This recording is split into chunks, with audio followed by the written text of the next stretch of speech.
right, welcome back, everybody. We're back at Mad Science Meets Real Life, and we've got an extra to the Mad Science and Real Life combo today. We have a guest in the virtual studio. So Mateusz, we've managed to procure his services for the next hour. Iñaki, you want to give a quick intro into who Mateusz is and what he does? Yes, well, I've known Mateusz for about a decade. He has a strong background in elite sport. He himself was a professional swimmer. But I think where he really shines, it's in the nutritional space. He's a PhD in sport nutrition. He teaches in the Academy of Physical Education here where we live in Katowice. He's my neighbor. I'm in his house, actually. He works very closely with Olympic athletes, national teams, top-tier clubs from different disciplines, elite amateurs, and also professional athletes, right? Among many different disciplines. Currently, he is also the nutritionist of Q36 Cycling Team, working closely with athletes such as Tom Pidcock and many others. So thank you for your time, Mateusz, and let's get down to this. Yeah, so as you might have guessed by our guest in the studio today, the topic is going to be all about nutrition, and we were chatting before we came on air about how we've got a nice little theme going here. So our last podcast was about doing the work, the work required in order to get better and to get fitter.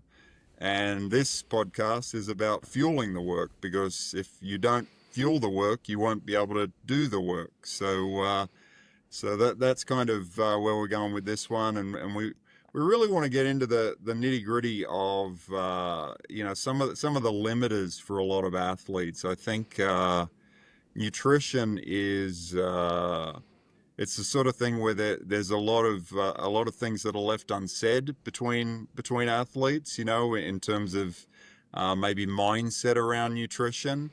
And we're not going to leave anything unsaid today. We're just going to say it all. So, I really want this to speak to athletes and speak to their minds and, some of the things that are going on in their head with respect to nutrition. Because I've certainly found it in working with athletes, it is a major limiter for a lot of athletes. It is the thing that stops them from training the amount that we want them to train. So, I think there's a lot of kind of mental barriers there that play into that. And, certainly from my perspective, that's been the case. What do you guys think? So I would like to start with a very interesting story that I have with Mateusz. This is actually how I met him. First time I met him, I remember I told him, Mateusz, I'm eating about 120 to 150 grams per hour of carbohydrate. And this is this is 10 years ago or more. And he told me, man, that's insane. That's unheard in science, because he's obviously very scientific as you, Alan, but I was very pragmatic and I knew I was recovering quite good after my super long training days. So what I think is very important, Mateusz, and I would like your opinion here, is how to bridge science and practice. Now you are a practitioner as well, not only a teacher, and how that plays in the real world, not maybe with ultra elite athletes that are doing this crazy amount of carbs, but how you can build performance and health and being able to actually do the work and fuel for the work required. First of all, thanks for having me here. It's a pleasure. Regarding your question, Iñaki, it's quite a tough task, to be honest, but it will be just my opinion. We have to check the science. We have to check the papers, what is said there. And it's quite easy for amateur athletes, because even if the headline in the paper is that this paper based on, or maybe not based, but the participants in the study was high-level athletes, usually it was not high-level athletes. It was quite good amateur athletes. So what I can say, it's more easy to based on science when we talk about our approach to nutrition based on the studies. than when we work with professional athletes, because we have very few studies where really high-level athletes was a participant. So what we have to do is to based on the papers. So what you are saying is there is still a gap to bridge between what the science says and what we need to do in practice with amateur athletes, basically. Because when you are practicing science, the field of population is quite limited there, and you are extrapolating the results at general population level, right? So if a study was done in the laboratory for high-level athletes, what that means? They were professional athletes, they were elite amateur athletes, or they were, athletes training 8 hours a week for their first 10K race. That's the problem, that authors usually judge themselves what was the level of the athletes, and that's the problem. Right now we have let's say tiers, and they are appeared in a few papers, and we can based on this kind of agreement. But before, for example, if you have Poland is a perfect example. We have around 12 football women clubs. So the best one plays in Champions League for women's. It means that they are high-level athletes. But it's not so professional as we think it is. And that's the problem, how to put it into the practice if the participants are high professional athletes, high-level professional athletes, or quite good amateur athletes. So let's maybe move more out from the science and more to the practice on you need to fuel if you are moving, right? Yeah. So how to avoid all these extremes of like super high carb, super low fat, or super low fat, super high fat, high protein, like all these diets that people is trying to go into for performance reasons. Like, what's the real reason behind poor performance when you want to move more and do more work? Probably it's underfueling. Is underfueling in terms of energy and in terms of carbohydrates. That's the most important reasons, at least from my perspective.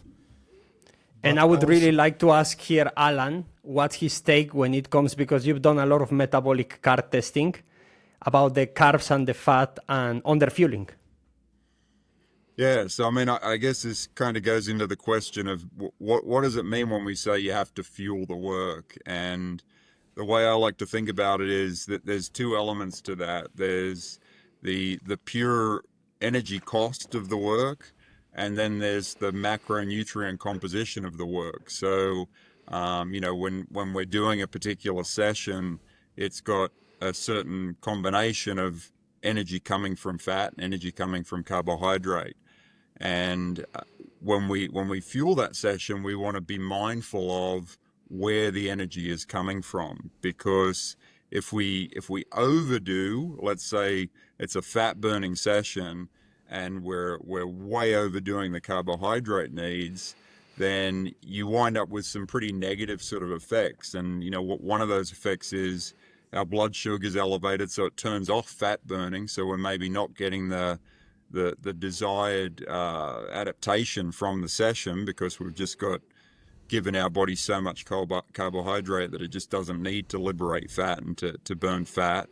And vice versa, if we're doing a threshold session where there's a whole lot of glycolysis going on and the body really needs a lot of carbohydrate for it, and we don't give it that carbohydrate, then we end up limiting how much we can do. In the pool, it might have been a 4,000 meter threshold session, but you run out of glycogen halfway through and it's a 2,000 meter session, so it's important to be mindful not only of the absolute energy cost of the session, but also where that's coming from in terms of fat and carbohydrate. And I think kind of speaking to to my first point about a lot of athletes get in their head and sort of limit themselves in their head more than anywhere else. You get a lot that are very that they kind of keep up with the latest diet trends, and it might be keto, or it might be carnivore, or whatever the latest trend is, and they get kind of these blinkers on, and they're like, well, this is what I've got to do, and they don't really scale that with the training they're doing, and I think that can be a big problem, in my experience. Athletes just kind of box themselves into, well, I'm a this, or I'm a that, and then they can't move as the training progresses. And I would like to comment on two things. You mentioned fueling for the work required. For example, if you are doing a session that is going to be fat burning, but I've also seen the other side of the coin. For example, amateur session, going to the pool early in the morning, skipping breakfast because it's base training, then rushing because they need to pick up the kids, take them to school, go to the office. So they started swimming at 6 a.m. or 6:30 a.m.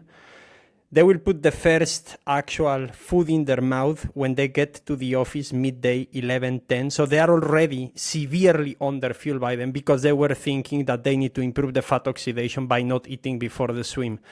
And that takes a toll, not only that day, but the days that follow, because it all compounds with that consistency. So you get down to the weekend where the energy requirements for most amateur endurance athletes is higher because they have more time. And you are basically hitting the wall in the second hour of your long ride, or 1 hour and a half of your long run, and then you are kind of done. So I'm always very, and I really want here your approach as a nutritionist, Mateusz, and your long-term view also as a coach, Alan, on what's better, fueling and doing the session, and just by doing the work, increasing the mitochondria capacity, slowly building that thermogenesis effect also for the carb and fat burning, because you will be able to stay consistent, or rely on caffeine and, just roll with the punches in the day, because that's what ends up happening with most of the athletes that are in a rush, right? So happy to hear you guys. You take it first, Jess. In my opinion, it's always better to eat. And for me, it's also about the health perspective.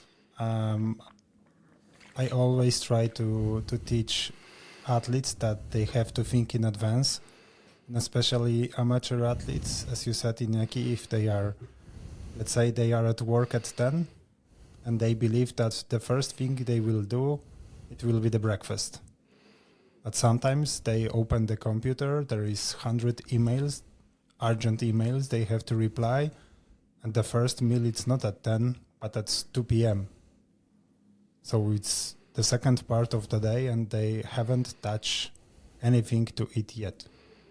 So from my perspective, that's the problem, because that's affect also the mood, the energy level for the life, not only about the training status. Alan, what's your take on this? Because you've been in both of the extremes with, athletes that are just starting training, good level amateur athletes, and professional athletes. So you've seen it all as well on the pragmatic way. Yeah, I think there's two elements to it, right? There's the type of athlete who is just time crunched and busy and just doesn't really give thought to eating. As Mateusz said, the most important thing is to eat. So you get those that they just get up and they have to be somewhere, and so they skip breakfast, and their life is just busy, and they don't really give a lot of thought and a lot of priority to nutrition. And then you have the other type of athlete who is deliberately not eating in the morning and skipping breakfast and thinking that it's boosting their fat oxidation and those sorts of things, And I think from my perspective, both of these athletes are really underestimating the limiter that they're creating for themselves. Something that Iñaki and I talked about in the last podcast.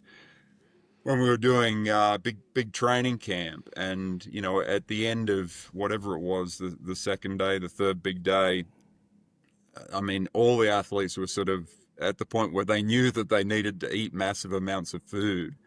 And when you're on a training camp, these lows become really evident, right? It's just like, it's kind of, this is the limiter. If I don't eat right now, I'm not going to be able to keep going. But for a lot of amateur athletes, I don't think it's as obvious. It's kind of something that just sneaks up on them through the week or maybe through 2 weeks, and they just hit these lows, these sessions that aren't as good as what they should be. And so maybe they don't get the message as much as athletes who do train at higher volumes and are familiar with that sensation of, just kind of running low on gas. But I think for both of those athletes, they overestimate the benefit of doing things like fasted sessions, and they significantly underestimate the cost of the inconsistency that it results in. Which actually brings home this concept that I actually learned with Mateusz, which is energy availability, right? And glycogen management. So we are talking about this problem, and we went to the extreme of camps where you will experience it in the second or third day when you stack 4,000, 5,000 kilojoule days back to back, you will face it. But it's less evident for a busy athlete that it's training maybe 15, 12 hours a week, but is not eating enough. And I think that's the point where we need to talk about, because many athletes that I've discussed this concept, they think this only happens for high training volumes. And it's not only related to the training volume, it's related to what you are intaking, right? So the input of calories as well, respectively to your output. So I would like you to comment on this, Mateusz, and also give us your perspective on the energy availability that you see with amateur athletes particularly. Yeah, that's true, and it is visible when you work with amateur athletes, especially in endurance sports, especially with those who do long training session, who do maybe 15 hours a week or more, that they don't have time to eat. The trainings consume so much time of their life that if you add the work, add the family time, there is no time to eat, there is no time to recovery. And in my opinion, sometimes put a little bit more attention to the recovery, to the eating, even if it costs you 1 or 2 hours per week of training session, which will be more profitable for this kind of athlete than do this 2 hours easy bike running session or cycling session, but not eat enough on a daily basis. Also, it is visible when you work with high level athletes, because of high amount of energy that they spend on each ride or run. But it's not so visible when you work with low-level amateur athletes. Like, I don't see many people who eat less than they should. I rather see that when you have low-level athletes, they usually think that if they do 1 hour session running or cycling, now they can eat as much as they want because they burn so many calories that it is almost impossible to replenish it. That's my which actually bring us back home again with I remember, Alan, you shared a table of what's the optimal training volume, precisely talking about this, right? So where is that healthy sweet spot in terms of, you mentioned hours, but we can put it in terms of kilojoules or kilocalories, because it's basically you can replace 1-to-1 ratios on that. So what would you say referring to this overfueling and underfueling, and where are those sweet spots and where most athlete needs to live? Yeah, I mean, personally, and I think I've found it with a lot of athletes actually, that there seems to be the crossover from where what Mateusz is talking about, where athletes are overdoing their nutrition to the point where they're sort of underdoing their nutrition and they have to be really conscious of it, is about 2 hours of training a day. So when we start to get up to that sort of 14 hours a week, that seems to be a real sweet spot for a lot of athletes where they're not overdoing things. They're not feeling that they have to restrict nutrition. They're eating fairly intuitively and normally, without a lot of effort. But at the same time, they're not training so much that they have to, really be conscious of getting enough calories within the day. That seems to be somewhere around that, maybe 12 to 15 hours, I guess, would be sort of that crossover point that I seem to see athletes are at. So athletes training less than that sort of amount are, as Mateusz said, typically overfeeding the sessions, and often, they have in their head this article that they read about, the latest Tour de France rider taking in 150 grams an hour or whatever it is these days, and they think that they have to do the same, neglecting the fact that he's putting out 400 watts and they're putting out 120 watts, So it's, I think. A recurring theme of what we're talking about here is you have to first of all make sure that you're very conscious of where you fall within the work that you're putting out in order to determine how much fuel you have to take in accordingly. But I think for most folks, 2 hours a day is sort of the perfect sweet spot for, or about 1,000 kcal per day, I guess it would be, is the perfect sweet spot for, maintaining a healthy weight without really sort of having to put too much effort into the nutritional side of things.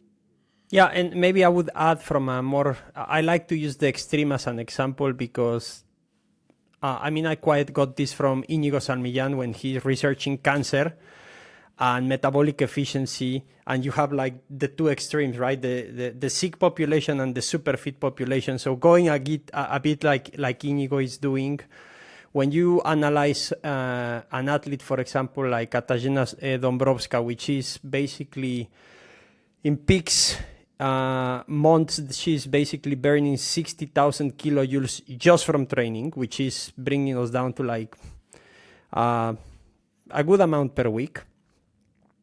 And she's less than 60 kilos. That makes you wonder, because there is a correlation as well between the size of the athlete and the energy output as well. That's why you see also Tour de France riders having plus 150 grams of carbohydrate breakfast, right? On top of the fueling they will do on the bike. And they are like super small. Yes, they are super small, but they are pushing in 5 hours 300 watts average, right? So that's why they need to eat that much. So we need always to be, it's an energy balance, right? Mateusz is like plus and minus, but we also need to factor in the size of the athlete, because something that I think we take as granted is the basal metabolic rate. And that's a problem, because it's not only training, it's also how big you are, how much you move. You sit in the office, or you are doing gardening or construction work, right? Or you are like continuously walking in your work. That has a huge impact also on the training calories, physical activity calories, and the basal metabolic rate. So just something to bear in mind. But it has huge impact, but only for amateur athletes. For pro athletes, if you have pro cyclists, they do the work on the bike and then they are laying for the rest of the day. They have to just move from the bus to the room, from the room to the dining room, and in opposite direction, and that's all. And in terms of pro cycling, I would rather say their breakfast is 250, not 150. 150 is for the recovery day when it's easy, and it's for them. It's hard to survive with so low amount of carbs for breakfast.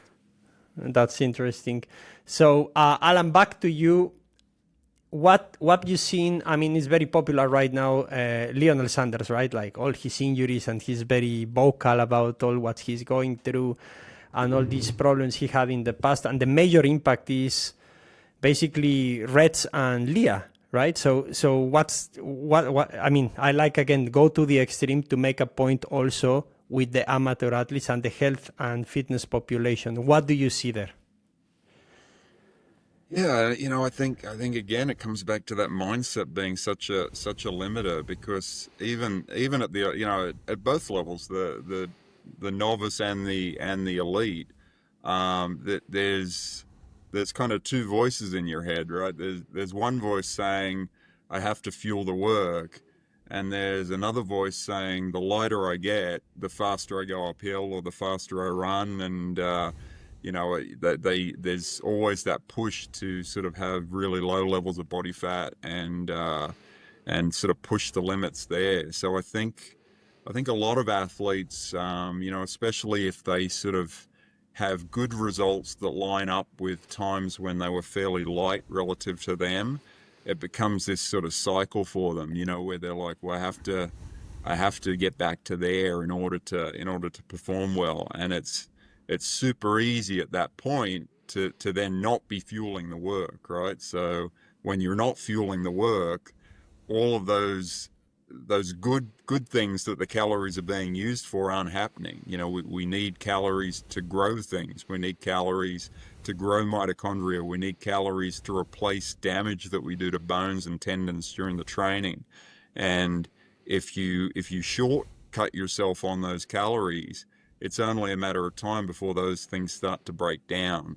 And we see that with a lot of athletes. And I think it's really important for us as kind of coaches and experts in the field to remind athletes that if you want to grow, you need energy. And all of these kind of tweaks that we do with body composition and things like that are ultimately that. They're short-term tweaks. They're not things that lead to the athlete, reaching their absolute potential, which is always going to require energy. It's always going to require that they eat. So periodization of nutrition, Alan, so Mateusz later can follow. How, from your perspective as a coach, doing so many metabolic car tests, I mean, I don't know how much data you have there for the last 30 years, but probably enough to have an opinion here. What you've seen in the nutrition periodization, basically in base build and peaking, just to simplify everything, like what do you see in the athletes? What's needed? And let's go to normal amateur level. Let's not go to the extremes. Yeah, I think this is and obviously I'm biased here because I kind of come from a testing background, but it's really hard to come up with a standard prescription for saying this athlete's in their base phase, so they're going to be using this amount of carbohydrate versus this other athlete. And I think it's really important that at least periodically athletes get into the lab and they get a sense of how much carbohydrate they're burning at different intensities and how much fat they're burning at different intensities, because that's ultimately going to affect how they fuel these sessions. And obviously in the base phase, we're looking to increase fat oxidation. So, we don't want to be overdoing the carbohydrate over and above what the athlete needs. And then as we get into harder and harder sessions, as the season builds and we move into the build phase and we're doing race pace work and those sorts of things, the carbohydrate cost of the sessions increases, so the carbohydrate needs of the athlete also increase with that. And I think it's really important, as Mateusz was saying, to actually give some brain power to this, and to take a few hours, a few hours a month even, just to think about it and to come up with a plan of, okay, here's my training plan. What does my nutrition plan look like in order to match that? And with experts in the field like Mateusz, you can find people to help you with that, to help you answer that question. Okay, this is the training. What's the nutrition that goes along with that? And it should change, and kind of going back to what we were saying about how athletes get boxed in. You shouldn't be a keto athlete through the whole year if you're a serious athlete, because some of your sessions will need carbohydrates. So you've got to have that mental flexibility to match the metabolic flexibility that you're going for. And I think I think I guess it seems to be sort of a recurring theme here. Athletes. Everyone has a training plan. They have their sessions mapped out, but so few athletes have a nutrition plan, and I don't think that's a good thing, because you got to fuel the work. That's what the podcast's about, right? Yeah, and Mateusz here, I think it's the concept of fueling, right? So the carb periodization, because ultimately it's about periodizing the carb intake, right? Because protein is for repair and fat is for sustaining part of that system. But what can you say about carb periodization in these phases of training, even intra-fueling sessions, like pre, post, during all these? It's also about caloric periodization, because energy periodization, because it's not only about the carbohydrates as we usually think about it. But I would rather change the concept of thinking from daily nutrition periodization from the periodization from session to session. So once you finish the training session, you think about the next one, what is really necessary to fuel for the work required, and then you adjust the nutrition to accomplish the goals for the next training session, to be ready to complete this training session as is prescribed. And then you finish this training session and you start thinking about the other one. And this is my opinion about the nutrition periodization. It's not Monday, Tuesday, Wednesday. It's from one session to the other session. Meaning some of the athletes are training 2 times a day, sometimes even 3 times a day. So it's a fact. Especially your athletes. Yes. I mean, I learned from Alan, so also athletes from Alan. But I'll tell you something, because you mentioned a lot thinking and having a plan, and I much rather push my athletes and advise our listeners to create a system. So if you have a system, it's very hard to fail because it's there and you don't need to think too much. Once you plan and design the system, and I've talked about this before, I have like 3 kind of breakfast, 3 kind of lunch, and my mindset with the dinner is whatever it's in home, I eat that. And if I have really hard training, I add more carbs on top of it. That's my system. And I've been doing this stuff for like the last 10 years. Now, if I go to a restaurant, or I also have a system. If I go to a restaurant, I order a soup or a salad, and then carbs with protein in different formats. Can be pasta, can be fish, can be pizza, but with some protein, right? So I think that's where you really need to simplify. If we try to overcomplicate with different menus, catering system, like boxes sent to your house, that's unsustainable. That stuff will eventually stop working because you will go back into the past habits. So again, it's about building a plan, put that plan into a system, simplify the system, and stick to the system for as long as possible. That's my take on this, to be honest. Systems are really simple to put into the real life of amateur athletes, because the variation of the short and long training session is quite small. The problem is when you have the athlete who has one day 1 hour training session and the next one is 8-hour training session. Then the system must be different, because you can't add just the snack on top of the base meals, and this snack replenish all the energy that you burned. But for amateurs, as you said, 3, 4, sometimes 5 different propositions for each meal. It's more than enough. So we have 3 main meals per day, and then you can adjust the snack if the energy output was really high. And if it should be easy, then you can add recovery shake after the training session. And sometimes you can keep the same main meals for whole the week. And if the training session is less than 2 hours, you are able to replenish the cost of energy just from the shake and from the nutrition during the exercise. And that's all. Yeah, that's a good point.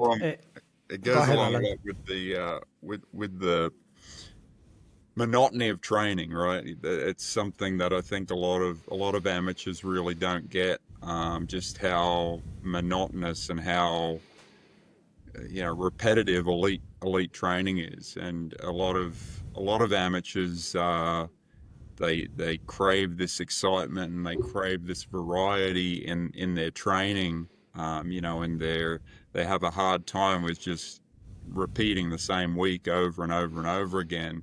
And I think that translates to their nutrition as well. They're looking for excitement and variety, whereas the reality is at the elite level, you're eating for function. You're just doing the same thing over and over and over again in order to support the training. And I think it's a real mind shift for a lot of athletes. And I always remind my athletes, pay attention to what you are doing every day, because we all build habits, also nutritionally. But what ends up happening is when they pay attention, they realize that their habits that they have built around nutrition are not good habits. And that's what gets them into troubles, right? So once they are able to identify that because they have a system, obviously, they are eating and they are surviving. Maybe not thriving, but surviving. And once they identify what are the clues there, then they can start changing. But change comes from accepting and paying attention. So that's the first spot to pay attention, right? You have to think. Without thinking, it's impossible. And if we are talking about amateurs, let's start from vegetables. When you have savory meal, or fruits if it's sweet meal. But let's start from the low energy content, but the highest micronutrients and vitamins content food, and then protein, and then carbohydrates. Because for many amateurs, it's really hard to eat a lot of veggies. It's very easy to cook the rice, to fry the meat, but it's hard to eat veggies. So that's the weakest point of almost every amateur athlete. And that's when you move to the extreme of the elites, is the same problem, because they don't want fiber in the diet, but they still need the micronutrients. So what you end up doing is you liquefy the vegetables in terms of soups or even in shakes, right, with the fruits, because you still need those macronutrients. You can't survive on potato, rice, and pretzels. But then you have good explanation to reduce the fiber content. For amateurs, there is no explanation at all. But again, bring us back to what Alan was saying, is periodization of the nutrition. Because, I mean, if you would go and see what I'm eating now, 4 weeks before Ironman with 30 hours a week of training, you will like, what the hell, this guy is like super unhealthy. Yeah, but energy expenditure is through the roof. So it doesn't matter if it's ice cream or pretzels, so it's like but I'm not doing that through the year, right? In the base and in the off season and most of the 52 weeks of the year, I'm eating a lot of vegetables, a lot of fiber, a lot of quinoa, and not so much refined carbohydrates. And that's where you need to build also the systems depending in what period of the season you are. So it plays in your favor. Let me move to this question, Alan, because it's something that you struggle as an athlete. Race weight versus training weight. And when to stop chasing the scale. Are we in a fight against the scale, or in a fight against the time? Because it's two different variables there. Yeah, exactly. And I think a lot of athletes kind of think you can have both. That we're growing the muscles and we're bringing the fat down at the same time. But once you reach a reasonable sort of level of fitness, that doesn't happen. So you sort of have to pick your poison, right? You have to decide, what am I really trying to do here? Am I trying to get fitter, and am I trying to support the training that I'm doing and the growth that I'm trying to create, or am I trying to lose body fat? And while there might be a time for each within the season, the amount of potential gain you get from losing body fat is far less over the long term than the amount of potential gain you get from adding mitochondria to the muscles and all of these positive changes that can persist for 8, 9, 10, 20 years, of athletes getting fitter. So, I think it's really important to be very, very clear for the athlete on what you want to do and for the nutrition to support that. Because I see I see a lot of athletes who are very weight obsessed, even more at the amateur level, like at the high level amateur level than at the elite level. At the elite level, like Iñaki was saying, through experience, you realize if I don't get the calories in, I don't get the training done, whereas when you're training 15, 17 hours a week, maybe that's not as obvious for that sort of athlete. So I think I see that a lot where athletes they really don't get the potential gain of making sure that they're actually getting enough calories in to fuel the training, and they overestimate the gain of being lighter, which is ultimately a pretty limited scenario. I mean, how much fat do most amateur athletes have to lose? If it's not that much when you're training at 15, 17 hours a week. So I think it's something to really consider. What are you trying to do here? Mateusz, what's your take on this? I can agree with Alan. I see that the problem exists in both groups, amateurs and high-level athletes, especially if we are talking about high-level athletes, especially from Italy, from Spain.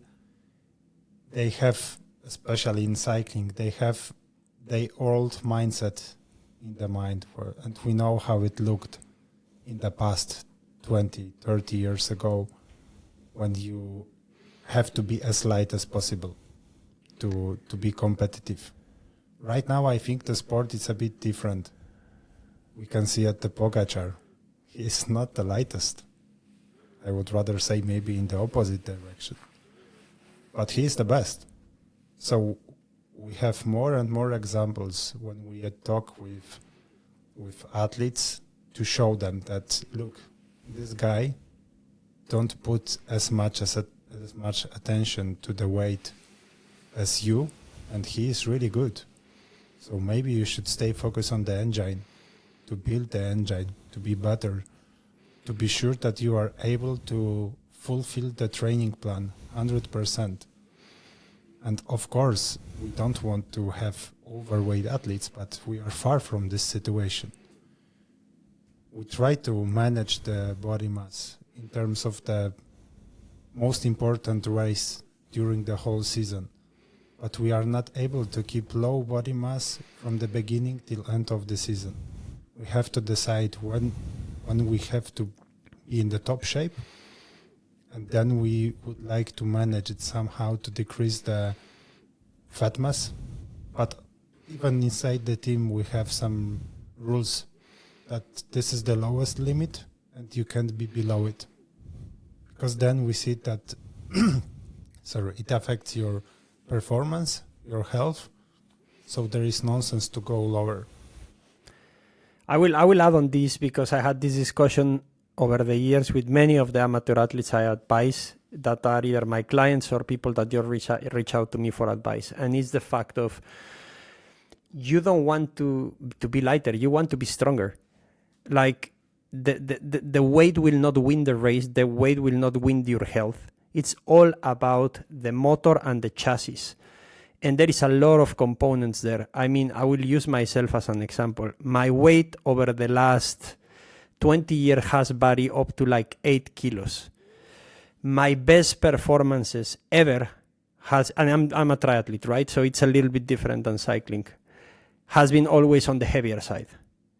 So there is some kind of rewiring that we need also to do as educators and coaches with the athletes on. It doesn't matter how you look because it's there. It's in your imagination. It matters how you feel and if you are improving. And this is something I learned from Mateusz when he was doing plyometry this season to me, because I kind of got into that.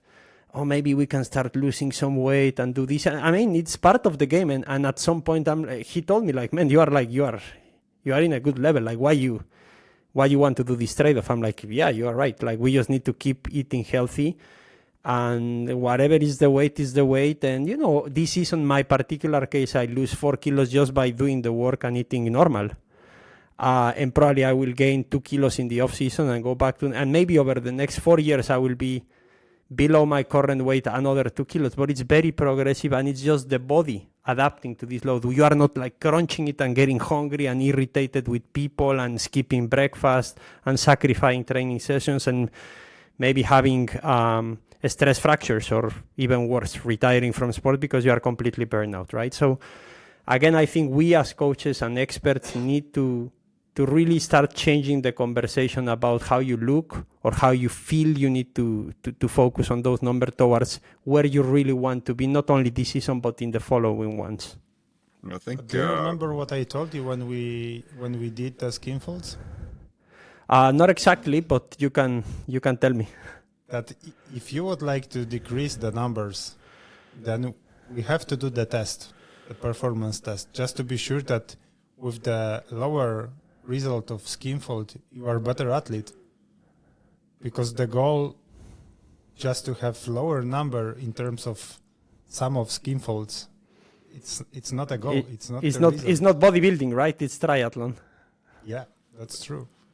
Kind of related to that, I think a lot of the current obsession with VO2 max, and when we talk about VO2 max, often the relative numbers are used, right? People are saying, I want to be at 70 mils per kilo or whatever the case may be. And I think it's really smart to think in absolute terms as well, because all the relative VO2 max says is that you've increased your VO2 for a particular body weight, and you can get there by just keeping the same engine and decreasing the body weight. And so it doesn't necessarily mean that your fitness has increased, you've just got smaller. Whereas if you look at absolute VO2, then you can say, well, I know that this is actually the engine getting bigger, my fitness has increased. And I think that's anytime I'm with an athlete and I'm going through these sort of numbers, I'm always saying both of these things, because otherwise they're like, oh, cool, I put on 3, 4, 5 mils per kilo, and you look at it and all of that has come from weight loss, so it's like, well, kind of, but not really, because where are you going from here? You're already as lean as you could possibly be, so yeah. You were going to mention something, Mateusz. Yeah, that it's easier to skip the meal than to do harder training session or another training session. So for some athletes, it's easier to decrease the body mass than to do the other training session. That's why they choose this option.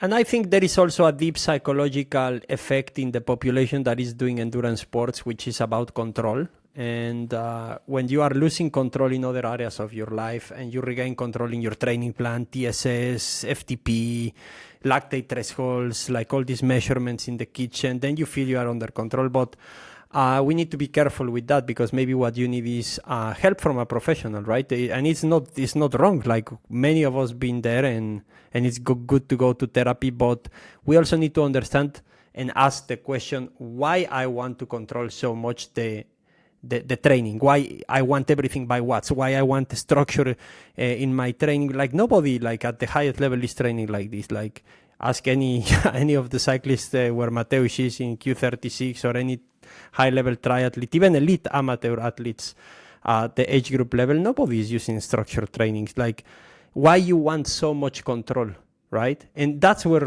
we really need to go back into the mirror and start asking the hard questions and stop running away from ourselves. But maybe we'll do a psychology podcast with an expert for that later. Back to the fueling, Alan.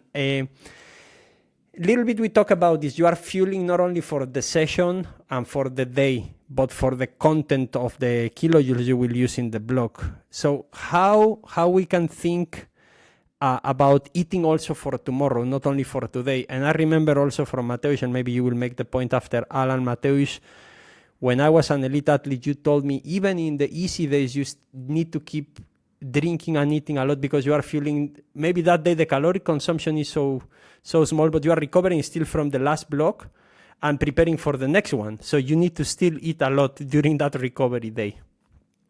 Alan? Yeah, I think this again goes back to being really sort of insidious for a lot of amateurs, in that they don't realize the kind of carryover effects of missing by just a little bit each day. And they might do a fine job of kind of their medium load days. They're really good with the nutrition for that. But on their big days, they don't take in enough to support those medium days. So you've got this shortfall that just keeps building up week after week after week, and it leads to inconsistency for those athletes. So I think it's really important, especially on a bigger day of training, to be thinking, well, I'm going to be out there more today. I'm going to have less time in my day. So you've really got to be planning ahead and thinking about, okay, I need to get these calories in. Otherwise, tomorrow and the next day is going to be affected by that. And I think a lot of athletes don't do that. They sort of take the thought, oh well, I'll just make it up through the week. I'll be hungry and I'll just make it up. But the timing is really important, because if you get behind, it's really, really tough. Your body doesn't naturally increase the hunger to make up for that shortfall. So if you create a hole for yourself, it's really, really hard to dig out of that. So I think you've really got to be proactive, and as I guess as a theme, as Mateusz was saying, you've got to think. You've got to be kind of mindful. Like, okay, how many calories for each of the days? Mateusz? I would like to use the Grand Tour as an example. Like, maybe not this year, but in the past, the first week was quite easy. The second week was a bit harder. But even if we have example with the riders who eat more than they should in the second week, it wasn't a big issue, because we knew that the third week it's gonna be hard. And then if you have 3, 4, sometimes 5 day by day, 170 to 210 kilometers, almost 4 or 5,000 meters of elevation, it's almost impossible to eat enough to cover the energy cost. So we have to think in advance that we have to build some capacity for these hard days in advance, just to be sure that they will not sacrifice later. And I think that's one of the things I'm really trying to change with our audience, with my athletes for the last couple of years. And I've been very vocal about this, and I think Alan as well. The real currency is energy, is calories, kilojoules. It's not time, it's not FTP, that's the real currency. So we need to start thinking in terms of kilocalories, in terms of kilojoules, because then we can understand what's the output, what's the input required. And if you would ask me what's my dream, it's periodization with kilocalories. That's how I periodize for my athletes. I don't think about time, volume. Then I break it down into that, because there is a correlation, obviously. But the real currency, the real principle we need to be talking about is energy. And maybe, Alan, you want to comment on this as well. I think a lot of athletes think they're time limited, but they're really energy limited. And exactly. That's my point. They don't really get, it doesn't really gel. They're like, they don't put it together. There's just something that's making them inconsistent. They're just dragging in the morning, and they're not up for training on a particular day, or whatever the case may be, and they don't realize it's because they just haven't been keeping up with the energy day after day after day, like you're saying, and it's weird, because you can get low volume athletes who still fall under that same category. They're training maybe an hour a day, and they think, oh, well, it's just my motivation, it's just the amount of time that I have, it's just how busy I am. But if you really analyze what's stopping you from training on a particular day, why are you inconsistent, it's energy. They lack the energy to get out of bed and get after it, because they're not keeping up with the nutrition like they should be. Mateusz, a message you would like to give to the audience when it comes to fueling? Keep it simple, repetitive. Build your own system that suits to you, not to your colleague. It has to be adjusted to you, to your lifestyle, to your time, to your ability, to your food preferences. And that's all. If you keep it simple, if you keep it repetitive, that's the most important thing. And don't be afraid of energy. Don't be afraid of carbohydrates. Don't be afraid of food. It's necessary to accomplish the training plan. Thank you for that, Mateusz. Alan, one practical rule you would give to our audience? Yeah, I would say put health before fitness, and more than putting health before fitness, it just sort of has to come before fitness. You know, you don't get fit if you're not healthy, and you know, a large part of health is making sure that you're fueling the training from both a calorie perspective, but also from a metabolic perspective. You know, and making sure that you're eating good nutritious foods that are going to encourage fat burning and encourage you to be in a good spot metabolically. So I guess that would be my advice. You know, always put your metabolic health first. Amazing. On my end, I would say a little bit what Mateusz mentioned, building your own system. Think about it, introspect, because you have already habits. Change your habit if you don't like them. And think long term. A season is nothing. 12 months, 9 months is nothing. It's nothing. You need to think decades because you want health. And currency is energy. It's not time. Time comes after currency energy. My advice to the listeners, it would be to audit their last week of eating. Not necessarily through an app, but really like introspect. What are your habits? What are you doing? You are stacking carbs or massive dinners before going to bed. And yes, you are doing your 2,000, 3,000 calories, but basically in one meal. How healthy is that? Do you want to do that? Can you sleep well if you do this? Like start feeling and introspecting, thinking. And where you are feeding your work or starving it, right? So are you limiting your work capacity because you are not eating enough, or are you overfueling your work capacity and that's why you are not losing weight and you are a little bit chubby? Because that can also happen, right? Ultimately, what we want is fuel for the work required, not more, not less. If you would ask me as a coach, I would rather prefer play it on the safe side and overfuel a bit, because eventually with the work rate and with the work capacity will go away, but you will not be afraid of food. Every time I see an athlete that is afraid of food, ends up paying bad. It's not a good idea. So if you give me those two options, overfuel or underfuel, overfuel at the beginning. That's great. So, Alan, maybe you want to wrap this up. We'll go ahead. Yeah. Thanks, guys. I mean, I think this was really good. This was our third one now, and I think we get a bit more relaxed and a little bit more. I think we cover some better ground with each one, and you know, it certainly helped having Mateusz along this time for this very important topic. So thank you for that, Mateusz. A little bit of a lead into next time. We're going to look at recovery, so how to recover from the work, which I think is it kind of ties into nutrition, but there's some other aspects as well that I'm really excited to cover. So that will be on our next podcast.